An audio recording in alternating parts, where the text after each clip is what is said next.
Saudi আরবে ৮,০০০ সেনা, যুদ্ধবিমান স্কোয়াড্রন এবং আকাশ প্রতিরক্ষা ব্যবস্থা মোতায়েন করেছে পাকিস্তান।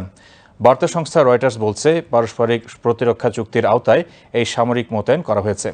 প্রতিবেদনে জানানো হয়েছে, ৩ জন নিরাপত্তা কর্মকর্তা ও ২ সরকারি সূত্র সামরিক অস্ত্র মোতায়েনের বিষয়টি নিশ্চিত করেছেন। তাদের দাবি, এটি একটি পূর্ণাঙ্গ যুদ্ধ সক্ষম বাহিনী, যা সৌদি আরবের ওপর আরও হামলা হলে দেশটির সেনাবাহিনীকে সহায়তা করবে। তবে এই বিষয়ে এখনও কোনো মন্তব্য করেনি পাকিস্তান আর্ম ফোর্স অথবা দেশটির পররাষ্ট্র দপ্তর কিংবা সৌদি আরবও এই বিষয়টি নিশ্চিত করেনি।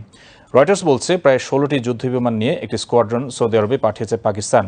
এর বেশিরভাগই ছিল চীনের সঙ্গে যৌথভাবে তৈরি JF-17 থান্ডার যুদ্ধবিমান। এছাড়া 2টি ড্রোন স্কোয়াড্রনও পাঠানো হয়েছে।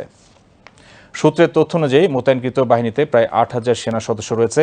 প্রয়োজন হলে আরও সেনা পাঠানোর প্রতিশ্রুতিও দেওয়া হয়েছে। একই সঙ্গে চীনার তৈরি HQ-9 আকাশ প্রতিরক্ষা ব্যবস্থাও মোতায়েন করা হয়েছে।